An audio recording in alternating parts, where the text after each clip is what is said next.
आप देख रहे हैं चौहान वीडियोस और आज की वीडियो में हम बात करेंगे आपके री रजिस्ट्रेशन के बारे में। री रजिस्ट्रेशन होता क्या है, उसमें करना क्या होता है और साथ में किन स्टूडेंट्स को री रजिस्ट्रेशन इस समय करवाना है, आपको करवाना है या फिर नहीं। तो आज की वीडियो काफ़ी इंपॉर्टेंट है। इस वीडियो को देखने के बाद आपको री रजिस्ट्रेशन जुलाई 2024 से रिलेटेड सारी जानकारी जो है वो मिल जाएगी। तो आप इस वीडियो को इसलिए पूरा जरूर देखें और अंत तक देखें। अगर आपने अभी तक मेरे चैनल को सब्सक्राइब नहीं किया है तो आप चैनल को सब्सक्राइब भी जरूर कीजिए। तो अब सीधा वीडियो की शुरुआत करते हैं। सबसे पहले जानते हैं कि री रजिस्ट्रेशन है क्या। तो अगर हम री रजिस्ट्रेशन को आसान भाषा में समझें तो आप फर्स्ट ईयर में एडमिशन जब लेते हैं तो उस समय फर्स्ट ईयर की फीस सबमिट करते हैं।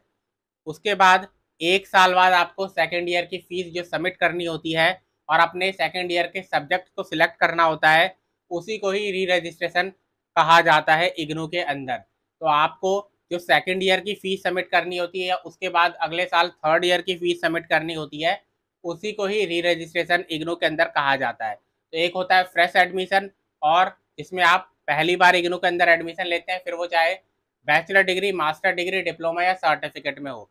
लेकिन जब आप उसके 1 साल बाद सेकेंड ईयर में एडमिशन लेते हैं तो उसको री रजिस्ट्रेशन कहा जाता है, उसको फ्रेश एडमिशन नहीं कहा जाता।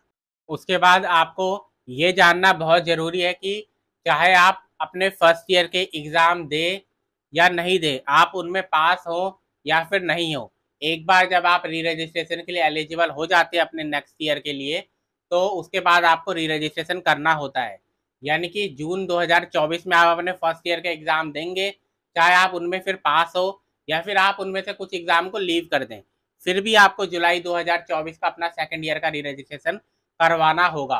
तो इसमें ऐसा कोई कंडीशन नहीं होती कि पहले आप फर्स्ट ईयर को क्लियर कीजिए, उसी के बाद आपका सेकेंड ईयर की फीस जो है वो सबमिट होगी। तो ऐसी कंडीशन जो होती है वो इग्नू के अंदर नहीं होती। उसके बाद आपको ये जानना भी बहुत ज़रूरी है कि आप अपने एग्ज़ाम कब देंगे, वो इस बात से भी डिसाइड होगा कि आप अपना री रजिस्ट्रेशन कब करवाएंगे।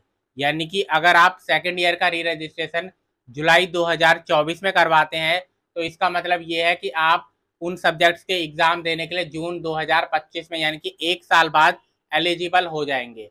अगर मान लीजिए कि आपने जुलाई 2024 में आप री रजिस्ट्रेशन करवाने के लिए एलिजिबल है लेकिन आपने नहीं करवाया, उसकी बजाय आपने जनवरी 2025 में अपना री रजिस्ट्रेशन करवाया, यानी कि 6 महीने बाद जो री रजिस्ट्रेशन का लिंक आया उसके जरिए अगर आपने री रजिस्ट्रेशन करवाया, तो इसका मतलब ये है कि फिर आप सेकेंड ईयर के जो एग्ज़ाम्स है वो भी 1 साल बाद दे पाएंगे, यानी कि दिसंबर 2025 में दे पाएंगे। यानी कि आपका पूरा जो कोर्स है वो 6 महीने आगे हो जाएगा और आपका 6 महीने जो है वो वेस्ट हो जाएगा। तो इसलिए जो री रजिस्ट्रेशन के लिए एलिजिबल होता है उसको री रजिस्ट्रेशन टाइम पर जरूर करना चाहिए, क्योंकि आपके 6 महीने वरना वेस्ट हो सकते हैं।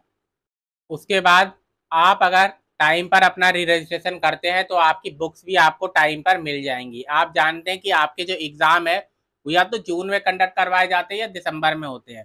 तो आपके जो एग्ज़ाम है वो उसी टाइम पर होते हैं, लेकिन अगर आप जुलाई में लास्ट डेट तक का इंतज़ार करते हैं और फिर अपना री रजिस्ट्रेशन करवाते हैं, तो जितना देर आप री रजिस्ट्रेशन के लिए करवाएंगे उतनी देर में आपका री रजिस्ट्रेशन जो है वो कन्फर्म होगा, क्योंकि कम से कम 1 महीने का टाइम लगता है। उसके बाद उतनी ही लेट में आपकी बुक्स भी आपके पास आएंगी, उतनी ही देर में आप अपनी पढ़ाई शुरू कर पाएंगे, तो आपकी पढ़ाई का ही नुकसान होगा।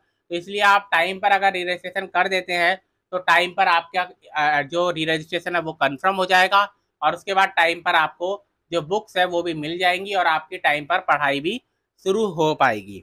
उसके बाद सर्टिफिकेट और डिप्लोमा प्रोग्राम्स में जिन्होंने भी एडमिशन लिया हुआ है उनको री रजिस्ट्रेशन करवाने की ज़रूरत नहीं होती, क्योंकि उनका एक ही बार में जो सब्जेक्ट होता है वो सिलेक्ट कर लिए जाते हैं और एक बार में ही उनकी जो पूरी फीस होती है वो भी उनसे पहले ही ले ली जाती है।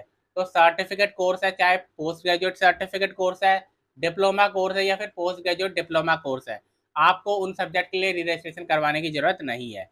री रजिस्ट्रेशन होता किन के लिए है, जैसे आपके 3 साल का कोर्स है, कोई 2 साल का कोर्स है, तो इस तरीके के जो कोर्सेज होते हैं उनके लिए री रजिस्ट्रेशन जो है वो करवाया जाता है, जो कि नॉर्मली ग्रेजुएशन या फिर पोस्ट ग्रेजुएशन के कोर्सेज होते हैं, जैसे बीए हो गया, बीकॉम हो गया, बीएससी हो गया या फिर एमए हो गया, एमकॉम हो गया, एमएससी हो गया।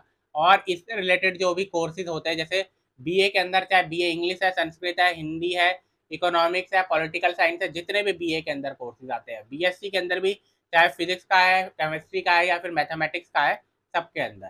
तो इसलिए बीए, बीकॉम, बीएससी यानी कि ग्रेजुएशन के कोर्सेज का री रजिस्ट्रेशन होता है, और MA, MCom, MSc post graduation के जो कोर्सेज होते हैं उनका री रजिस्ट्रेशन करवाया जाता है। उसके बाद आपको री रजिस्ट्रेशन करवाना है या फिर नहीं। तो सीधी सीधी बात है कि अगर आपने जुलाई 2023 में यानी कि आज से 1 साल पहले जुलाई 2023 का जो सेशन था उसमें बैचलर डिग्री या फिर मास्टर डिग्री में अगर आपने फर्स्ट ईयर में एडमिशन लिया था, तो अब आपको सेकेंड ईयर का री रजिस्ट्रेशन करवाना है। सीधी सीधी बात में मैं आपको समझा रहा हूँ कि अगर आपने जुलाई 2023 सेशन में फर्स्ट ईयर में एडमिशन लिया था बैचलर डिग्री प्रोग्राम या फिर मास्टर डिग्री प्रोग्राम में, तो अब आपको सेकेंड ईयर का री रजिस्ट्रेशन करवाना है। या फिर अगर आपने जुलाई 2023 सेशन में यानी कि अब से 1 साल पहले जुलाई 2023 सेशन में अगर आपने अपने बैचलर डिग्री के सेकेंड ईयर का री रजिस्ट्रेशन करवाया था, तो अब आपको थर्ड ईयर का री रजिस्ट्रेशन करवाना है। आप जानते हैं कि मास्टर डिग्री में 2 ही साल होते हैं, तो थर्ड ईयर तो उसका होता ही नहीं, इसलिए थर्ड ईयर का री रजिस्ट्रेशन की जरूरत भी नहीं होती। तो ये जो स्टूडेंट हैं उनको अपना री रजिस्ट्रेशन जो है वो करवाना होगा। तो ये री रजिस्ट्रेशन के ऊपर है, जो कि मैंने आपको बताया। आपको 2 महीने का पूरा समय दिया गया है। 30 जून 2024 लास्ट डेट है री रजिस्ट्रेशन करवाने की।